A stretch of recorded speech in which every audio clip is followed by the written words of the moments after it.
Welcome back. This is part 4 of the time and chain replacement on my Volkswagen Polo R Line 1.2 Tsi. We're well on our way to completing this now. On the last episode we got the time and chain all in place, but it's not torqued down, so we want to torque everything down so we can start putting the covers on and the oil pump. It's not so much the oil pump. We need to put this back on because we've cleaned it all out, but I want to focus on the oil pan today so far because it's full of crap. I want to clean it up, and it's also really rusty, so I'm going to clean this up first so the paint can dry. I want to give it a lick of paint just to give it a little bit more protection because it's going to start weeping from there if I don't do anything about it. So I want to tidy this up first and then we can crack on with the rest of this, but I'm well happy about the way that's turned out.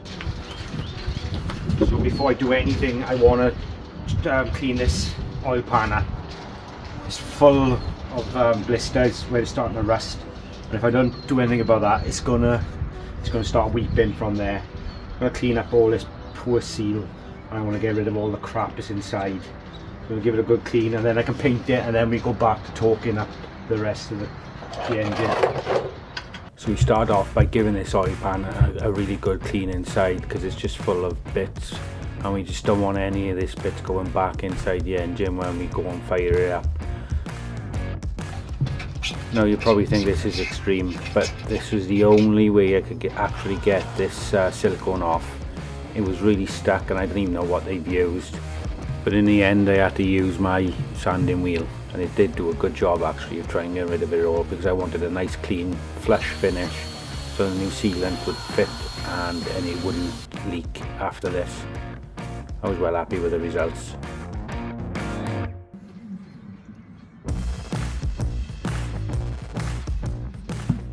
Now I'm tackling these rust bubbles all around the outside of the sump, only just because it's more cosmetic more than anything. It wasn't leaking, but the same with this, I used my little sanding wheel just to clean off the surface rust. With the tougher bits I used a bit of sandpaper just to get it nice and smooth.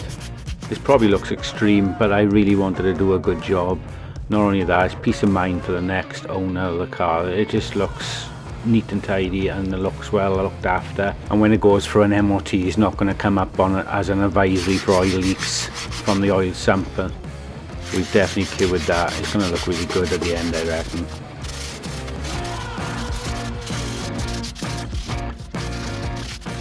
So I'm just going to use some rust eater. It's made by Fortress, but it's really good. It basically eats whatever's left of the rust and it turns it into good metal again, and just leaves it soak into the rusty bits, and then it'll convert it back to good metal ready for me to paint. And then I'm just using some Amorite paint. Okay, I know I'm brushing it on. I should have ideally sprayed some sort of spray on, but at the end of the day it's better than not having anything on it at all. And it's underneath the engine, you're not going to really see it, especially when you've got under trays on and things.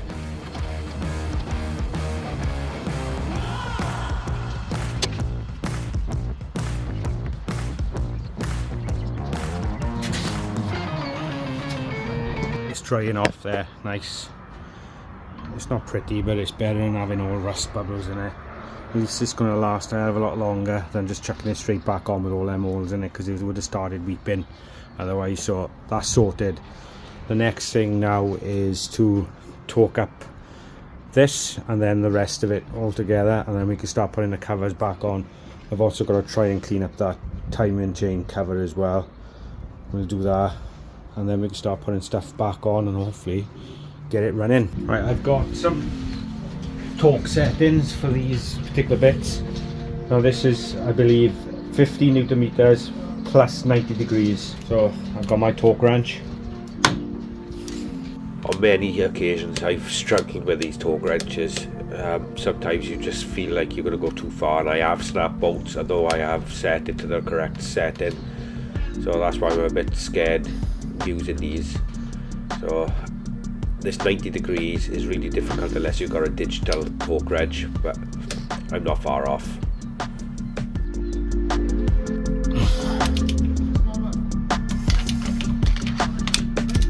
That'll do me. I'm too scared to go anymore. Right, these are 8 Timing guides are 18 Newton meters.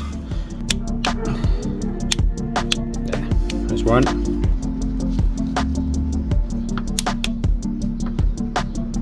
I believe this is 20 plus 90 degrees, but I've heard people struggling to get to 90, so I'm just going to try and get whatever I can, because I remember undoing it and it wasn't that tight. That's already on 20, so yeah, that's as far as I'm going to go. I've just taken the top timing tool out and refitted the breather pipe that goes into the top of the cab cover. Just remember there's a little cap that goes inside that fits in there, and then the breather hose goes on top of that then.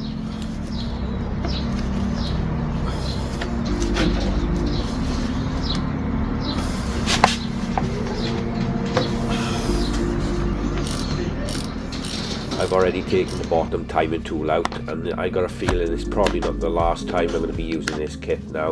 So next up is the oil pickup, which is all nice and clean. I'm going to put that back in, and then we put the cover on for it, which is there for the oil pump. Put that on, and then we'll do the timing chain case and clean all that up and get ready to put that on. Do you know, I'm so glad that I took the time to take this off and give it a good clean. It was full of silicone and all crap from the bottom of the engine. It really did this job, but it was suffocating and struggling to get the oil to the top. Just taking the time to clean it is going to make a massive difference, and the end result's a good running, clean engine. So that should just pop straight on. And if you remember, the old one was hitting the cover, and this one isn't. So that's obviously a massive improvement to the old one. Let's move this out of the way.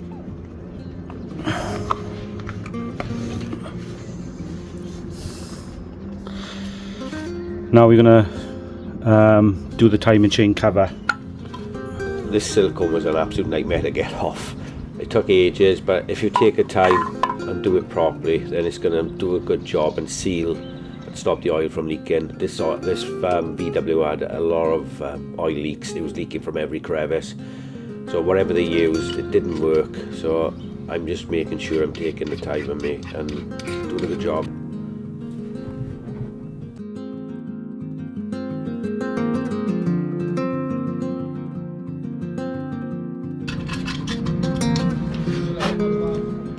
Now I'm just giving it one last clean down before I put the silicone on. But this crank seal needed to come off first. Now I didn't know, but there's metal going through this rubber as well. It was a nightmare to get off, but I had to use brute force in the end and tap it out. Out it come, but I have got a brand new one, a genuine one from a Volkswagen. Now I've been destroyed in the comment section before for using this silicone and putting too much on, and that's what's happened previously with this car. Someone's put too much silicone on and it's squeezed in and broken off inside the engine. I'm trying to keep the silicone close to the outside edge as possible and just doing where the bolts go through, but I've tried to keep it close to the edge and minimise as much as I'm using, but I really need to make sure I got a good seal so it doesn't leak again.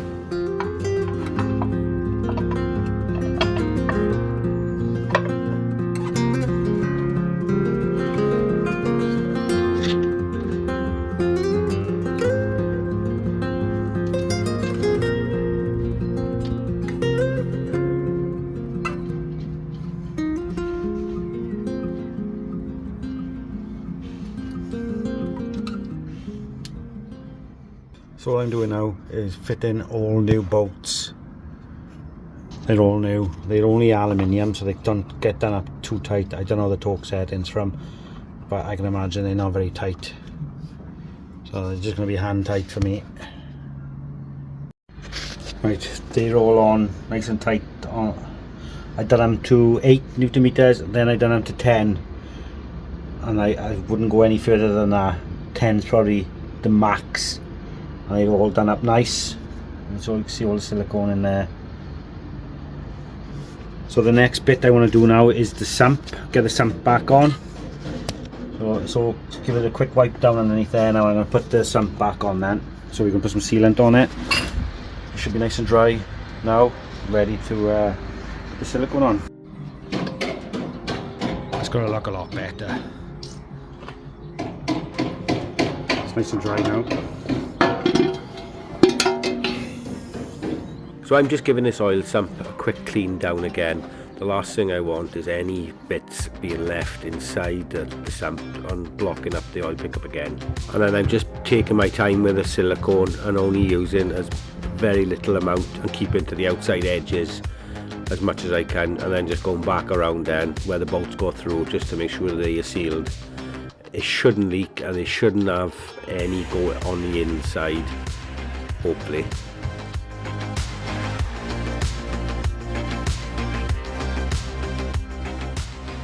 Now this is probably the worst part, is when you've got all the silicone or the sealant or on the pan, trying to get that back in the position without catching anything or rubbing it off.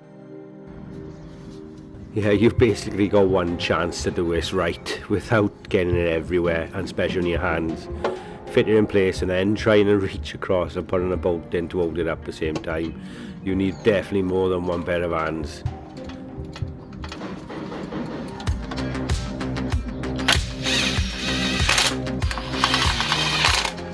Now I know it looks like I'm just randomly screwing in bolts to the sump, but I am staggering them how I fit them, and I am also going around and torquing them back up as well, and I think they are 10 meters. I think I've done it on them. On goes the bracket for the bell housing to cover the rest of the sump. And don't forget to plug in the oil level sensor once you've finished. And that's the oil sump done. There you go, the sump is all in. What a difference it makes being painted. I'm just going to have to clean all the oil off this spear, because it's full of old oil. That's what's running down there. I'll right bat all down now with some cleaner amber there. Just give her a little wipe. And then we're back on the top of the engine. So the tensioner is 60 litre meters. Okay, so we got this pulley to go on and the water pump pulley to go on, and then that's it then, and then it's just the cover, and we're more or less there, guys. I can't get over it. And obviously we got the crank pulley as well to put on the new bolt and the crank seal. I'll put these on first.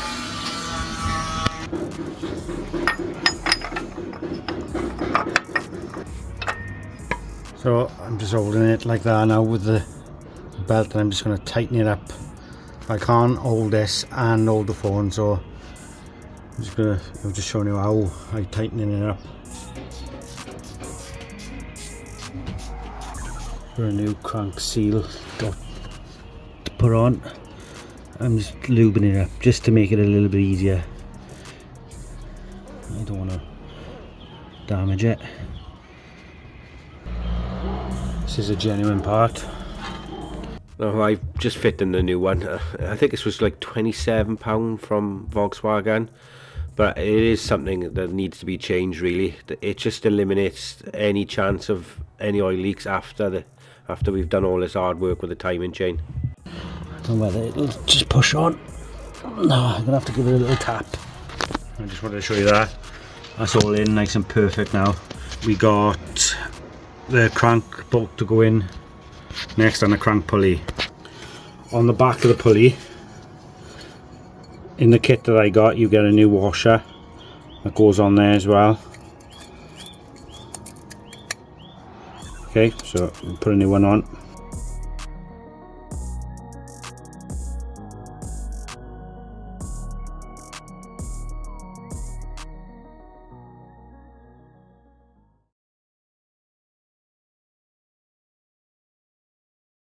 Okay, that's all I've got left to do now, is put the cover on and torque up that crank bolt. I'm going to put a little bit of oil down here. I just don't want it being dry when you go to start it up, but that's as far as I'm going to go tonight, because it's getting late now. My battery's dying on my phone, batteries are dying on the lights, and everything is just dying, so and I've been up here a while, and then I'll go for a start up in a bit then. You're probably thinking this is extreme, but I just want to put a little bit of oil in there and let it run down all for the guides. I don't want it to be dry.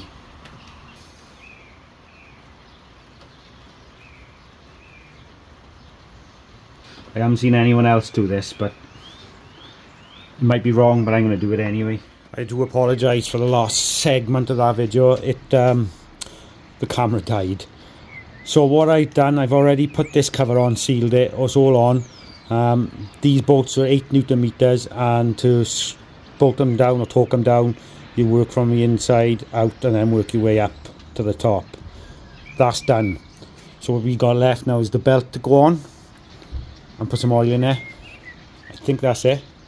I do want to take the spark plugs out only because, or disconnect them, because I don't want the engine to start just yet, because I want to run it to get basically the oil pressure up to the top, because it's been left with no oil in it for such a long time now. I just want to make sure it circulates all the oil in it before we start the engine first time. What I'm going to do is just chuck a load of, because what has happened is, what I should have done is I should have put oil flush in the engine first, run it up, dropped all the oil then, and then put new oil in. Because I'd already dropped the oil, I can't do that now. So I'm just going to put some new oil that I got there lying around, all different types, and just chuck it all in. It doesn't really matter, it's going to be in for about half hour. Chuck it in, put some flush in it. I want to flush all the oil and make sure it's all the crap that's left in there, because we've disturbed quite a bit. And then engine flush it, and then put fresh oil in with a new filter, and I'm hoping it's going to run. That's it. That's if it starts first. So, oh, my luck, it probably won't. But, oh, well, be positive in it. Okay, I'm just going to put this belt on now, and hopefully we can get it running.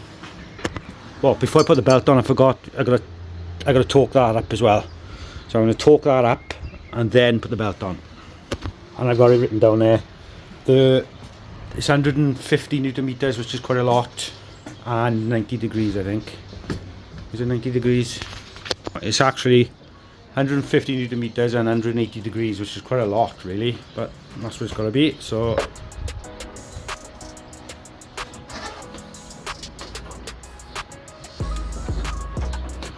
right, the belt is on, all tensioned up now, so the belt is on ready. We've got this cap to go over. This cap, it goes over that. Like that. So that's done. I'll chuck some oil in there because it's obviously none in there. I'm going to disconnect the spark plugs for now. I just want to try and run the engine without firing it up. I think it takes 4 litres of oil, but I'm going to check on the dipstick. But this is just oil I've had lying around. I'm just going to chuck this in, and then some engine flush. I just want to get the engine running first, and then we put the proper oil in. And bearing the crap that was in it anyway. I should have flushed it before I'd drained it, but it don't matter.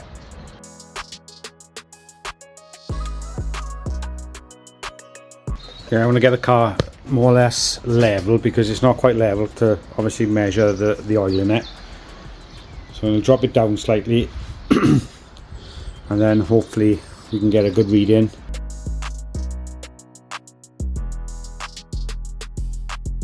Right, the car's more or less level there.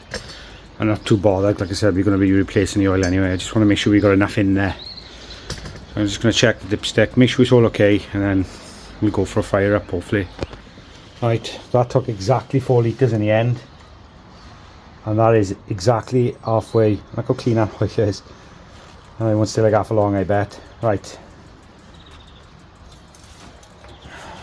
I want to disconnect these points from here. I might actually take them from here instead. It just stops it from firing up, because these are a nightmare to get out. I just don't want the car firing up. That's all I'm doing that for. So here, I've just disconnected from there because it's a lot harder to get from there. I have seen someone with a cable tie wrap a cable tie around and pull it out. I haven't got anything thick enough at the moment, so I will be doing them and replacing the points or the plugs. I've got brand new ones to put in there. So we just got to put the battery on.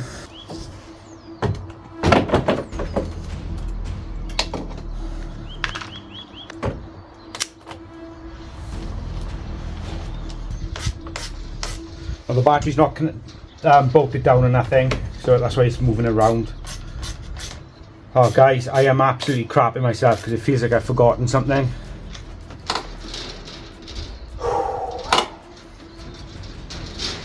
Right, that's for the airbox. That's all on. Oh well. So I bought this, it's engine flush. Right, first of all, we're going to get the car cranking over. Hopefully we'll do that. And then, so we get the oil pressure up to the top of the engine. I'm going to put the plugs back on. And hopefully it'll fire up and run tidy. And then once it's up to a certain operating temperature, we're going to chuck this in. And run it for another 20 minutes, clean out the oil, and then we're going to drop it all. That'll be in the next one, guys, but I just want to make sure it runs in this one. The way my luck's been lately, this is going to go either way, isn't it? Here goes. Wish me luck, guys.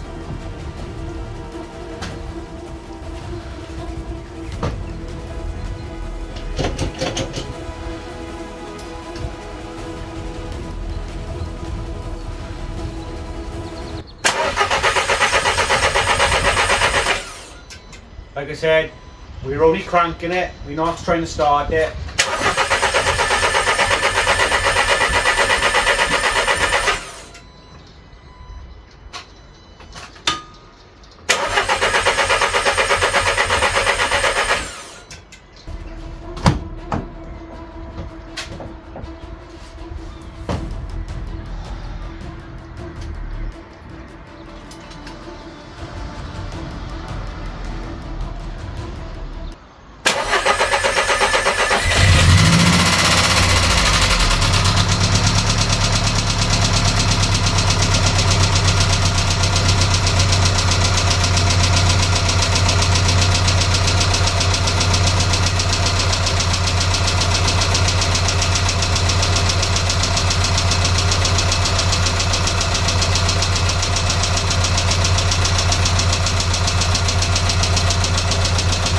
Not gonna lie, that don't sound the best.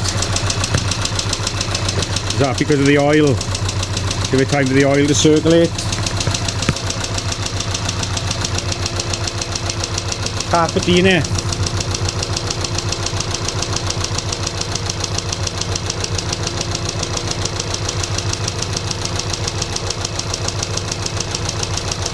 Well, it doesn't seem to be missing like it did before.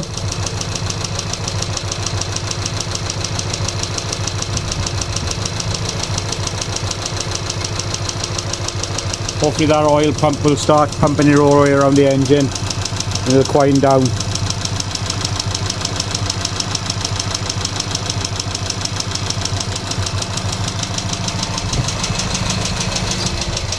It runs.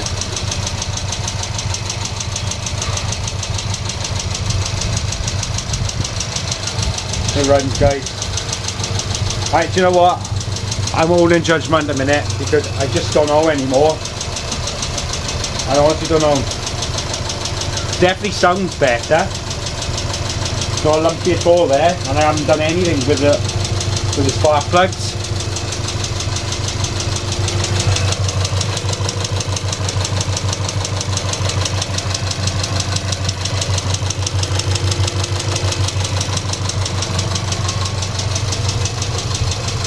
Oh well, it is what it is now, guys, isn't it? Anyway, I am happy, guys. It's just I've had some bad news with the Audi S1, obviously, so it's bittersweet, really.